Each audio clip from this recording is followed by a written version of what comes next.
The Three Little Pigs of Appalachian Mountain. Once upon a time, deep in the mist-covered hills of the Appalachian Mountains, three little pigs lived in a secluded cabin. The pigs, named Otis, Felix, and Gracie, had been raised in the mountains by their mother, a stern woman who always warned them about the dangers lurking in the wilderness.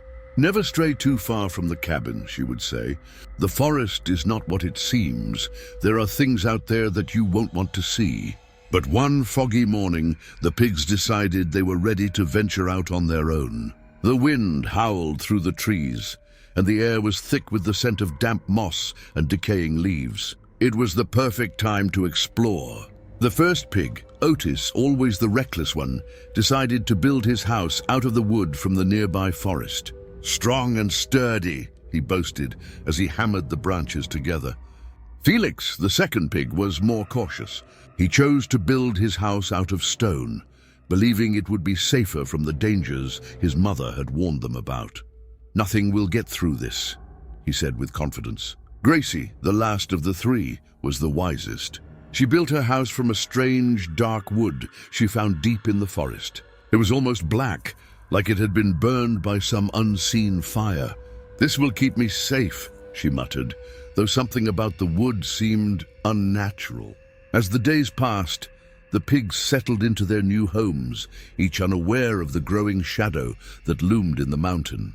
The eerie howls of wolves were constant, and the distant calls of strange creatures echoed through the woods. One night, as the fog rolled in thicker than ever before, something strange began to stir. A low, guttural growl rumbled from the depths of the forest, sending a chill through the air. The pigs tried to ignore it, but the sound grew louder, closer. Otis was the first to hear the knock. Knock, knock! A shadowy figure stood outside his wooden house. It was a massive, hunched creature with glowing red eyes that pierced through the night. The beast's voice was raspy, like it hadn't spoken in years. Little pig, let me in," it growled. Otis, terrified, bolted the door. "Go away, I don't want any trouble." But the creature only laughed, a sound that sent shivers down Otis's spine. "I'll huff and I'll puff and I'll blow your house down." Before Otis could react, the creature blew a gust of wind so fierce that it shattered his wooden house into pieces. Otis scrambled away in fear, running for his life toward his brother Felix's stone house. Felix, who had heard the commotion, was already locking the door when Otis arrived. The two pigs hid behind the stone walls, trying to catch their breath.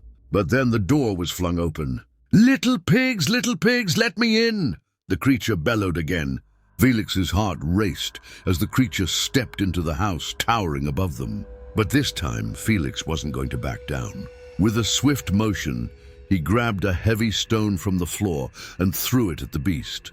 It hit the creature in the face, but it only made the thing angrier. "I'll huff and I'll puff and I'll blow your house down," the beast howled. The wind picked up again, so strong that it began to crumble the stone walls around them.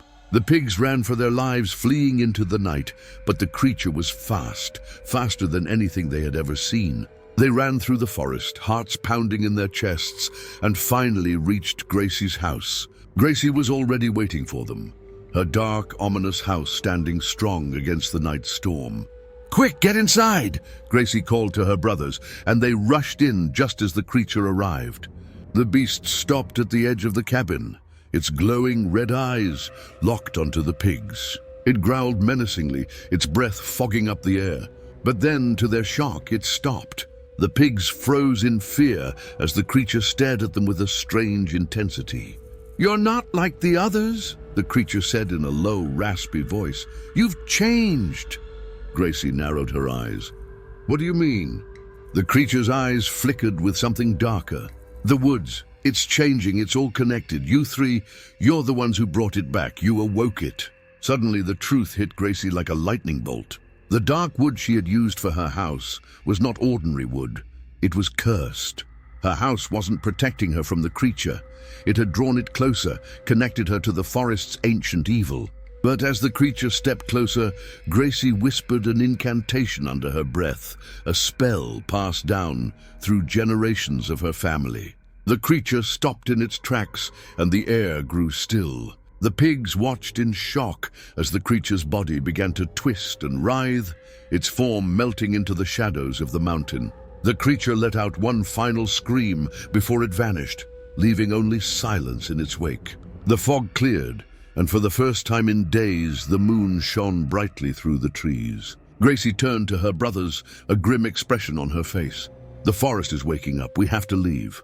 But as the pigs left the cabin behind, they had no idea what they were truly running from. For they hadn't just awakened the creature. They had unlocked something much darker, something that had been slumbering for centuries in the heart of the Appalachian Mountains. And it was now hunting them.